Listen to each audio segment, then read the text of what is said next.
இஸ்ரேல காணப்பட்ட முக்கியமான அமெரிக்காவுடைய இலக்குகளை ஈரான் தாக்குமா இருந்தா ஈரான் பாரிய தாக்குதலை எதிர்கொள்ளும் அப்படின்னு சொல்லி அமெரிக்க ஜனாதிபதி டொனால்ட் ட்ரம்ப் ஒரு தகவலை வெளியிட்டிருக்காரு. இந்த தகவலை எப்ப சொல்லியிருக்காரு அப்படின்னு சொன்னா, ஈரான் மீதான இஸ்ரேலின் தாக்குதலை பாராட்டு முகமாக வெளியிட்ட ஒரு அறிக்கையின் மூலமாக தான் தெரிவிச்சிருக்காரு. அது மட்டுமில்லை, இங்க அவர் மேலும் சுட்டி காட்டுறாரு, இந்த யுத்த நிறுத்தமானது ஈரானின் கைகளில் உள்ளது.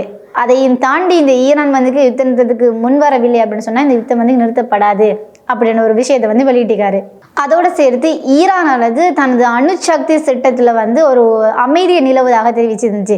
ஆனால் மேற்கத்திய நாடுகள் இது அமைதியை நிலைநாட்டுவதற்காக அல்ல, மாறாக இது வெடிகுண்டுகளை தயாரிப்பதற்கான திட்டம் அப்படின்னு ஒரு குற்றச்சாட்டை முன்வைத்து காணப்படுவதாக அவர் தெரிவித்தார். இந்த நிலையில இஸ்ரேலின் வானம் எப்படி காணப்படுதுன்னு சொன்னா, பல ஏவுகணைகளை தாங்கியதாக காணப்படுவதாக ஒரு தகவல் வெளியாக இருக்குது. அதோட சேர்த்து இஸ்ரேலின் 22 ஏவுகணை தடை கேடயத்தை ஈரானின் 270 பாலிஸ்டிக் ஏவுகணைகள் தவிடு பொடியாக்கி இருக்கு அப்படின்ற ஒரு விடயத்தை சர்வதேச ஊடகங்கள் வெளியாகி இருக்குது. இந்த சந்தர்ப்பத்தில் இதன் காரணமாக எண்ணெயின் விலையானது அதிகரித்து வருகிறது அப்படிங்கிற ஒரு கவலைக்கிடமான விடயமாக இப்ப தெரிவிக்கப்பட்டிருக்குது.